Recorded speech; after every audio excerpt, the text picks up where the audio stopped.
E continuamos com os nossos podcasts dessa edição da EcoTech Nova 2025. E agora eu confesso que eu ainda estou um pouco, falei para ele aqui que eu estou um pouco ainda impactado com a palestra que a gente acabou de participar.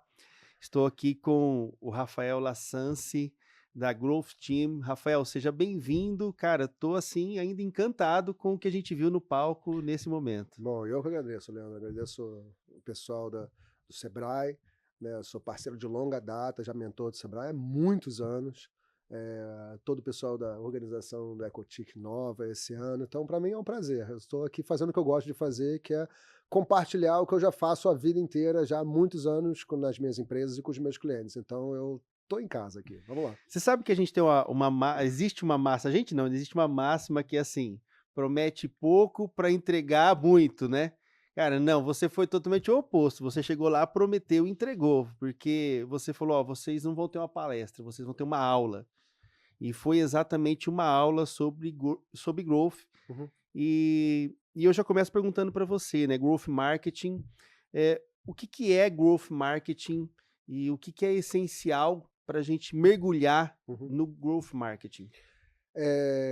Bom, primeiro a questão da aula, né, porque eu Uhum. gosto de ser muito prático. Eu gosto como eu não sou guru, não sou mentor, não sou professor, assim, nada, mas eu gosto de me colocar nesse lugar, compartilhando experiências e conhecimento que eu, né, acumulei nessa jornada de vida.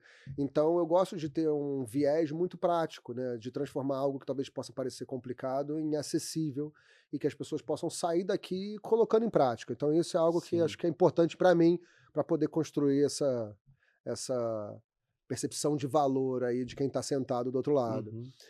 E sobre a metodologia, né, growth, o que que é growth? Growth eu vou falar o que que eu considero, né, existem algumas definições, mas para mim é o uso de testes em alta velocidade para melhorar os indicadores de performance das empresas. Então, se for pensar de uma forma muito genérica, né, e simplista, é isso. E o que é fundamental para melhorar os indicadores de performance ou aplicação, a aplicabilidade do método é dados, né? Você ter dados, você ter métricas e dados. Se você não tem dado nenhum, dificilmente você vai conseguir, primeiro, identificar os problemas, segundo, pensar nas hipóteses de teste para resolver esses problemas, e terceiro, analisar os dados dos resultados desses testes para entender se aquilo funcionou ou não, para poder melhorar os indicadores. Então, predecessor é ter o mínimo de uma estrutura de dados necessária para poder tomar decisões baseadas em dados reais e não em achismos ou crenças pessoais. Acho que isso é o mais importante. E quando a gente pensa que cada vez mais as empresas estão regidas a dados, né? Quem tem uma gestão mais profissional já trabalha com OKRs, né, com indicadores claros em cada área da empresa, tem seus dados, suas metas, suas métricas, que torna ainda mais interessante, que você pode aplicar o método em toda e qualquer área da empresa, não só onde as pessoas acham que é o mais normal, e é o mais normal em marketing, vendas ou produto, mas a metodologia ela é flexível o suficiente para aplicar na área de RH, na área de compras e contabilidade, enfim, toda e qualquer área da empresa, desde que a gente tem os dados para analisar. E aí, você trouxe para a gente, e isso me chamou muita atenção nesse aspecto, que existe uma priorização, Uhum. né, que é o método WISE, né. Sim, sim. Essa priorização, eu com os dados, a gente, pode levantar o que está dando certo, o que está dando errado, Uhum. e aí utilizando o WISE, que é essa matriz de priorização, essa Sim. forma de priorizar. Explica um pouquinho, para quem está acompanhando o podcast e não pôde participar dessa palestra. Olha, é muito comum em reuniões de marketing, em vendas, todo mundo tem muitas ideias, né. Então: "Ah, vamos fazer lá, botar o chatbot, vamos usar o ChatGPT, vamos anunciar no Meta. Ah, mas eu anuncio no LinkedIn", aí entendeu? Fica todo mundo fazendo brainstorm de hipóteses, só que ninguém sabe efetivamente o que fazer antes, né. Isso é muito comum, né, é mais regra do que exceção. E no fundo a metodologia, né, o Uhum. processo de priorização nos ajuda a gente ter atributos claros para poder organizar essa bagunça, vamos dizer assim. Porque um grande problema, porque a metodologia de growth pode ser classificada como uma metodologia de identificação e resolução de problemas. né? A gente identifica o problema, formula hipóteses para a resolução daquele problema, e aí podem ser N hipóteses, podem ser 5, 50, 500 hipóteses. Normalmente, grandes problemas têm muitas possíveis soluções. E a gente precisa organizar tudo isso para saber Sim. o que fazer antes. Imagina, você fez um brainstorm de 50 hipóteses. O que a gente vai fazer antes? Tem que ter alguma hierarquização, né, de prioridade disso aí. E aí tem essa metodologia ICE, que ela classifica cada uma das hipóteses em 3 atributos, que é o impacto, certeza ou confiança, e a facilidade, né, o easy, impact, confidence and easy. Então a gente dá uma nota de 1 a 10, sendo, né, 1 ruim e 10 bom em cada um desses atributos, depois a gente organiza esse score, que é uma média aritmética simples, né, soma e divide por 3, e organiza do maior para o menor score, essa lista de hipóteses. Com isso, a gente vai ter um método baseado em atributos claros que vão nos ajudar a tomar decisões mais assertivas e não, eu É. acho que eu deveria fazer Facebook Ads, entendeu? Então, é muito legal porque nos ajuda a ter a nos direcionar diante de muitas hipóteses de coisas a fazer. Porque aí eu vou começar fazendo as coisas que têm mais impacto no meu grande problema, mais chance de dar certo e são mais fáceis de se fazer. Que é o que todo mundo que é líder e gestor adoraria ter uma ferramenta dessa na mão. Senão a gente fica proprietário de boas opiniões, como a gente falou Exatamente, ali, né? exatamente. Aí eu também acho claro, acho legal dizer assim, o método é infalível? Não, mas ele é muito melhor para dar suporte à nossa decisão do que a sua crença ou do que a minha crença, o meu achismo. Pelo menos existe uma metodologia para nos ajudar a tomar decisões de forma mais estruturada e clara e objetiva. Então isso já ajuda bastante. Ontem e hoje, durante os nossos podcasts, Uhum, nós estamos passando por várias pessoas aqui conversando com a gente e um dos palestrantes que falou sobre as Smart Cities, uhum, diz que as Smart Cities a gente começa a pensar nas cidades inteligentes quando a gente coloca a pessoa no centro. uhum. E hoje me veio, durante a sua palestra, porque você trouxe a venda do produto. Não adianta eu fazer um bom produto se eu não chego até a pessoa que compra. Uhum. E o Growth, ele ajuda a gente a identificar rápido a estratégia para chegar no cliente. Perfeito. Esse gatilho que você trouxe de olhar para o cliente, ele é fundamental, principalmente quando a gente fala de desenvolvimento de soluções, desenvolvimento do TI, trazer o Claro. cliente para o centro, trazer a venda. O foco maior na venda, essa agilidade, essa velocidade, ela é primordial, né? Você pensa comigo, Leandro, a gente nunca sabe o que vai conectar com aquele cliente no fim da linha, né? Quem está do outro lado. Então eu vou testar vários viés diferentes, né? Assim, porque de repente eu posso fazer uma campanha com foco na economia, outra com foco na conveniência, outra com foco na qualidade do produto, outra de prova social, né? Então são várias possíveis formas de se vender o mesmo produto, o mesmo serviço, e eu não sei efetivamente qual vai conectar melhor com o meu cliente final. Então, testando vários approaches diferentes, né, várias formas, vários vieses diferentes, eu consigo entender o que efetivamente dentro dessas todas possibilidades conecta com quem está do outro lado, né, com um consumidor, com um cliente final. Então isso já ajuda a gente pra caramba. E outra coisa que é engraçado, né, eu estava saindo do palco e a menina perguntou, pô, qual o melhor canal? O que você acha do TikTok? Não sei. Eu falei, cara, desculpa, o canal não é o principal. Você sabe qual é o perfil do seu cliente ideal? Porque primeiro você tem que entender quem. Depois que você entende quem, aí depois você se pergunta aonde que essa pessoa com esse perfil e atributos está. Aí sim existe uma discussão de canal, né? Porque se eu quero vender para um cara que é CTO de uma empresa enterprise de 5 mil pessoas, o cara que tem 65 anos, não vai ser no TikTok. Então a definição de canal vai estar provavelmente no LinkedIn ou em grandes eventos. Então a definição do canal ela é posterior à definição do perfil do cliente ideal. Mas talvez se eu quero vender um produto de moda para meninas de 16 anos, não vai ser no LinkedIn que eu vou fazer isso acontecer. Então toda discussão que muita gente tem, qual o melhor canal? Como é que eu falo? Pera. Melhor canal não, você já entendeu quem é o seu perfil de cliente ideal? Porque se não entendeu, faz esse exercício antes. Porque depois, naturalmente, sabendo quem, Sim. aí você vai identificar, você vai ter mais claro o onde, que aí sim são os canais. E depois tem o como, que aí é a oferta, o tipo, o approach, a forma de se vender. Então, eu acho que isso é importante a galera meio que tende a colocar né, o carro na frente dos bois, sei lá como é Sim, que fala sim, sim. aquele ditado popular. Mas a gente entende que é o cliente. E aí eu vou fazer uma compilação aqui do que nós estamos conversando, até para você validar comigo se essa teoria condiz com o que a gente está discutindo Beleza, vou aqui. tentar. Né? Vamos lá. A gente entende o cliente. Uhum, Só que hoje nós estamos numa realidade, como a gente tem muitos canais, a gente está, né, uhum, uma variação muito sim, grande de possibilidades, perfeito. acaba surgindo várias teorias. Esse é o que mais. Por isso que as pessoas perguntam isso. Ah, qual Uhum, que é o canal melhor? Qual que é a estratégia melhor? Tantas postagens por dia, tanto de investimento por dia? Não, você tem que investir tantos reais, você tem que claro, ter quantos. Na sim. verdade, pelo que a gente acompanhou na palestra contigo e pelo que você está trazendo, e para mim isso fez muito sentido, é, após entender o cliente, a melhor estratégia é testar e ser rápido na mudança, na estratégia Claro. e no direcionamento. Não é uma questão de custo, mas é uma questão de agilidade. Não tem algo pronto, não tem uma fórmula mágica. Pega aqui cinco Claro, stories com tantas postagens, com essa mídia sim. social, com um pó mágico e bum. Adoraria que tivesse, Leandro. Mas não Adoraria que eu tem, né? tivesse aqui sentado e te falasse a fórmula mágica Não agora, tem, né? mas eu acho que, inclusive, pra gente que trabalha no meio, é quase libertador, porque eu não preciso ser mais nenhum guru, dono da verdade, dono da resposta, né? Quando o cliente pergunta: "Rafael, isso vai funcionar, isso vai dar certo?", eu falo: "Não, cara, eu não sei".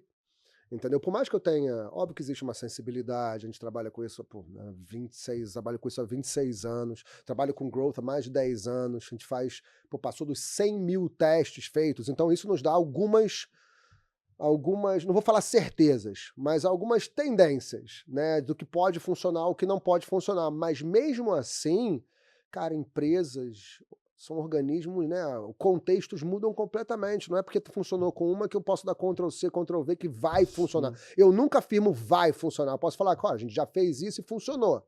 Só que a gente tem que rodar o teste para entender se essa premissa, essa hipótese nossa se confirma para o seu cliente, para o seu negócio, para o seu produto ou serviço. Então eu acho que é muito mais sensato deixar que o campo de batalha, que o mundo real responda do que eu. Concorda? Porque eu, o Leandro, ou quem quer que esteja aqui, nós temos nossas crenças, nossas premissas, nossos achismos, e a gente tende a ser tendencioso, Sim, com né, de alguma certeza. forma. Já dessa forma, né, rodando o teste, analisando os dados, cara, não tem viés nenhum, a gente está olhando o campo de batalha, o mundo real, de como o mercado responde a N possíveis estratégias diferentes. Até porque se você não buscar essa agilidade e você buscar o caminho padrão, que é o Uhum, que todo mundo fala, você vai investir cada vez mais, porque claro. as estratégias comuns estão cada vez mais saturadas. Concordo, isso que você falou é interessante, porque sempre tem um direcionamento para cada teste. Normalmente, qual é a definição do melhor canal? É o que tem o menor custo de aquisição e volume, porque não adianta nada eu achar um canal que tem o menor custo de aquisição, só que ele não traz volume. Concorda? Sim, Então, né, então o indicador para eu entender o que é um melhor canal do que o outro não é nenhuma métrica de vaidade, não é curtida, não é nada disso, cara, é um número claro que é o custo de aquisição, né? Então, se eu tenho um custo de aquisição num canal como Meta, eu falo, cara, vamos testar o TikTok para ver se o nosso custo de aquisição reduz. Vamos testar o Pinterest, vamos testar o LinkedIn, aí tanto faz, né?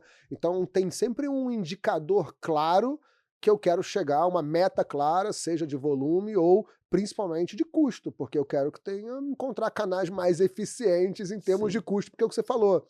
Os canais que todo mundo faz são os canais que naturalmente são mais disputados e E como as acabam sendo plataformas são leilões, são mais os mais caros. caros naturalmente. E nem sempre significa que vai ser mais efetivo numa situação ou outra, eu Só tenho que ir vamos saber testando. testando, E mas aí é o certamente. processo. Claro, Tem exatamente. uma frase, e você trouxe uma um pouco diferente, mas eu uso uma frase que é: "Só atinge o propósito quem suporta o processo". Sim, E você falou ali, você falou: sim. "Olha, é testar todo dia, sangue, suor e lágrima, Claro, tem não tem". clientes que a gente, para bater a meta de custo de aquisição, a gente levou 5 meses. E tem cliente que a gente levou 2 semanas. Então o processo, né, a gente nunca tem certeza do tempo. E é um jogo de ganhos incrementais, como eu também falei no palco, né? A gente vai fazendo cada teste, a gente vai melhorando um pouquinho.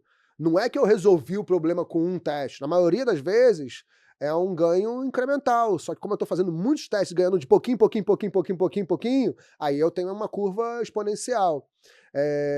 Mas é isso que você É um ciclo falou. de aprendizagem. Total, total. Você Não, vai no aprendizado organizacional, cada o teste que você vai funciona e o que aumentando. não E funciona você nos vai ensina. aprendendo, você aprende com Exatamente. o que não funciona. Eu vou confessar um negócio pra você, Leandro. É engraçado, porque eu uso essa máxima pra minha vida pessoal, né? Já que a gente tá falando de gente, óbvio que guardados limitações éticas e morais, eu estou aberto a fazer tudo, qualquer coisa, a qualquer momento, entendeu? A experimentar qualquer coisa. Então, se tem algum amigo que vai me chamar para alguma coisa que eu nunca fiz, eu falo, claro, vamos. Eu nunca vou saber se eu gosto ou se eu não gosto, se eu não fizer, Não, né? O cara me chamou, falou, você vai tocar? E eu falei, tocar agora? Ninguém saiu, ninguém fez nada. Ah, claro que eu vou tocar, entendeu? Se for uma droga, vocês vão rir, se for legal, vai ser uma história boa para contar.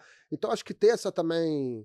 E isso nos proporciona descobrir coisas legais, novas, encontrar e conhecer gente diferente, se conectar em bolhas completamente diferentes, e aí a vida fica mais você divertida, no sai do final das lugar contas. comum. Claro, então eu E também levo essa cultura de experimentação para minha vida pessoal, entendeu? Que eu acho muito legal.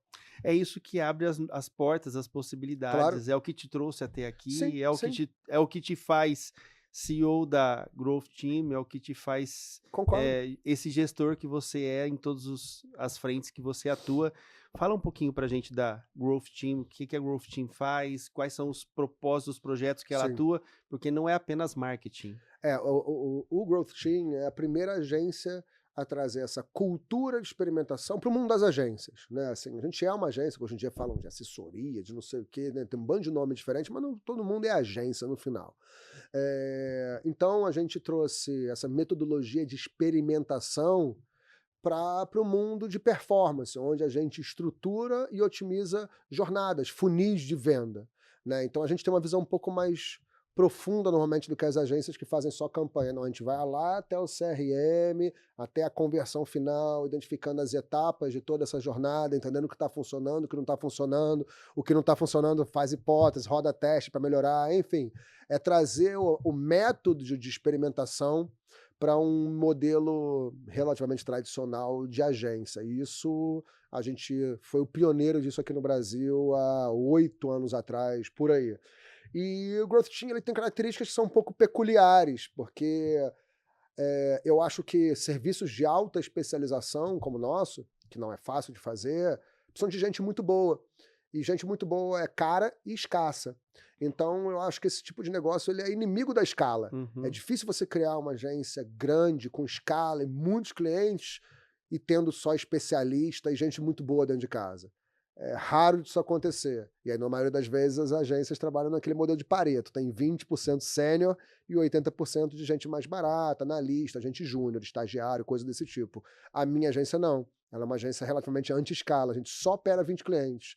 Há 8 anos que a gente opera 20 clientes. Não são 19, não são 21, porque a gente entendeu que é uma capacidade que a gente consegue entender que eu posso ter um time de maníacos sêniors. A Uhum. minha matriz é diferente, é o inverso. Eu tenho 80% de gente sênior e 20% de gente mais júnior. Porque eu parto do princípio que gente boa entrega melhor o serviço.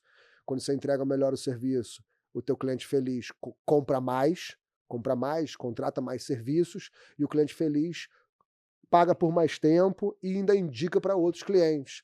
Então, para quem está vendo aí, é o velho LTV, né, o Lifetime Value. Então, a rentabilidade média de um cliente feliz é muito maior do que um cliente que fica 3 meses e cancela, como acontece em muitas das agências. Então, a gente tem essas características que são um pouco diferentes. A gente não busca escala, a gente escolhe os clientes que a gente quer trabalhar, a gente trabalha com, né, já teve contas enormes, iFood, Vale, Ultragás, Randon, Soldiers, Ferronorte, empresas de bilhão, né? Então, tem que ter gente muito boa para trabalhar com clientes como esse. Então, essa é a nossa premissa de ser um modelo realmente boutique, mas que também quase todo ano a gente está lá dobrando de faturamento, porque cada vez eu estou pegando projetos maiores, mais Sim. desafiadores, ou o meu cliente está feliz e contrata mais Contrata coisa. mais, investe Então, mais. exatamente. Então, isso gera um ciclo virtuoso que, para mim, né, eu não estou aqui para falar, ser nenhum dono da verdade, mas para mim faz mais sentido do que trabalhar numa agência de escala, com tickets mais baixos, mas com alta rotatividade de clientes. Então, esse é o modelo do Growth Team. né? Essa boutique de estruturação e Aham. otimização de funis para gerar demanda qualificada. Rafael, deixa pra gente um direcionamento, uma ideia, uma dica, algo para quem gostou, para quem participou da palestra aqui, para quem escutou o nosso podcast e falou, cara, esse negócio do growth é legal, eu quero entender mais sobre isso, eu quero Sim, colocar isso na minha empresa, no meu desenvolvimento, é o que a gente claro. falou, no processo, na compra ou até no Sim, marketing, na venda. sim. Um passo que a gente já pode dar assim imediato, prático. Uma coisa que eu brinco é assim, que apesar da metodologia estar por trás das empresas que crescem mais rápido no mundo, e isso é uma afirmação. Por quê? Porque que as empresas que crescem mais rápido no mundo fazem? Elas são ágeis, elas aprendem e melhoram de forma contínua e elas tomam decisões baseadas em dados. Que é isso que rege o método, tá? Vamos dizer assim. Só que a metodologia não vai resolver problemas de produtos ou serviços medíocres. Entendeu? Não adianta. Se a rede social mais ativa da sua empresa é o Reclame Aqui, não está na hora de você querer acelerar resultado ou nada disso. Tem que dar 2 passos para trás no tabuleiro e resolver os teus problemas operacionais, o teu problema de produto, o teu problema de serviço, para depois você crescer de forma estruturada vamos dizer assim, você não quer crescer problema, a gente não quer crescer incêndio, a gente não quer escalar incêndio, quer escalar virtude, concorda? Sim. Então isso eu já acho que é algo que é importante que as pessoas entendam. E normalmente isso é difícil para o empresário, porque o empresário, talvez você, Aham. quem está vendo a gente, tem características, é egocêntrico, né, é centralizador. Então, para o empresário entender, às vezes, que tem que olhar para dentro de casa e melhorar o seu produto ou serviço antes de querer escalar, não é tão simples quanto parece. Porque mexe com Uhum. questões pessoais que são difíceis do empresário, né? Ter assim, autociência, autoavaliação, autocrítica, abaixar a guarda e entender quais são suas dificuldades e desafios. Isso não é tão comum quanto parece. Essa é a primeira coisa. Segundo, entender que existe essa necessidade de dados e que quando a gente fala assim parece que torna tudo complicado, mas não é. Né? Você pode controlar seus indicadores na planilha do Excel, entendeu? Assim, a gente não está falando aqui que precisam ser, sabe, sistemas incríveis, inteligência artificial, algoritmos místicos, nada disso. Né? A gente trabalha por planilha no nosso dia a dia ali, rodando 1.200 testes por mês em 20 clientes, controlados em planilha. Né? Óbvio que existem ferramentas que nos ajudam a fazer isso da melhor maneira possível, mas não tem nenhuma ciência de foguete, nenhuma engenharia da NASA por trás, sabe? Assim, é só aplicar o método com velocidade, consistência e criatividade. Então não tem nenhuma caixa preta por trás do que a gente faz. E acho que isso também é bem legal. E eu acho que para fechar, acho que o mais importante, partindo do princípio que o Growth é uma metodologia de identificação e resolução de problemas, é você cara, estar aberto a identificar e resolver os problemas. E aí também tem questões de próprio ego e coisa do tipo, assim, porque por que as empresas não crescem? Porque elas têm problemas. Sejam problemas de aquisição de clientes, sejam problemas de conversão, problema de ticket médio, problema de qualificação de lead, problema de retenção, problema de... Sabe assim? São problemas. Sim. E como todos os problemas precisam ser devidamente identificados e resolvidos. Né? Então, o nosso papel como empresário não é fugir dos problemas, que é como muitas vezes a gente se coloca. Pelo contrário, sim, cara, ser o primeiro a pular em cima da granada ali, né? Identificar o problema e resolver. E, infelizmente, na maioria das vezes, a gente não tem tempo, energia e dinheiro para resolver todos os problemas ao mesmo tempo. Então, por isso que também é importante ter os dados necessários para identificar as grandes batalhas antes da gente vencer aquela guerra. Né? Então, identificar e resolver um grande problema de cada vez. Né? Então, isso que normalmente a gente ensina outras empresas a fazerem lá, principalmente no Sales Club, que é a minha outra empresa mais de educação, mas é isso que a gente aplica no Growth Team. A gente identifica grandes problemas nessa jornada, nesses funis de venda e tenta pensar em formas de resolver esses problemas. Então, no fundo, todos nós temos que ser apaixonados por resolver Por problemas, resolver por mais problemas. difícil Isso que aí. isso possa soar, mas é uma verdade. Né? E eles surgirão, pode ter Opa, se certeza. tem alguma coisa que nunca acaba, É eles só por mudam, só mas mudam. nunca acabam. Isso aí. Rafael, muito obrigado. Eu que Obrigado pela agradeço, sua Leandro. presença aqui na Ecotic Nova 2025, por trazer esse conteúdo para a gente. Obrigado por participar com a gente desse momento Eu que aqui a agradeço. mais, que é o nosso podcast. E, assim, esperamos encontrá-lo em breve em outras oportunidades. Foi muito bom ter você aqui. Eu que agradeço você pelo papo ótimo, agradeço todo mundo que está aqui na produção, o pessoal do evento maravilhoso, né? Reencontrei, inclusive, gente que eu não via há muito tempo aqui, foi muito bacana. Então eu me coloco 100% à disposição de vocês para outros convites. Quem quiser conhecer um pouco mais, 26 anos de mercado, assim, eu brinco que é só digitar meu nome no Google, porque o Google tem uma memória incrível, e com 26 anos produzindo conteúdo é muito fácil me encontrar.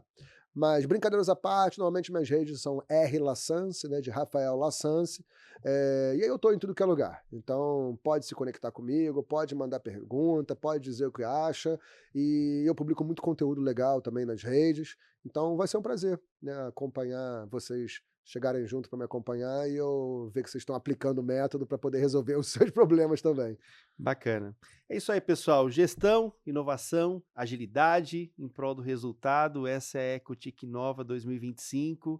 E que bom que a gente vai trocando essas experiências, e essas experiências vão nos levar cada vez mais longe, superando os desafios que vão surgindo em nossos negócios, em nossa empresa. Obrigado por participar e até o próximo podcast.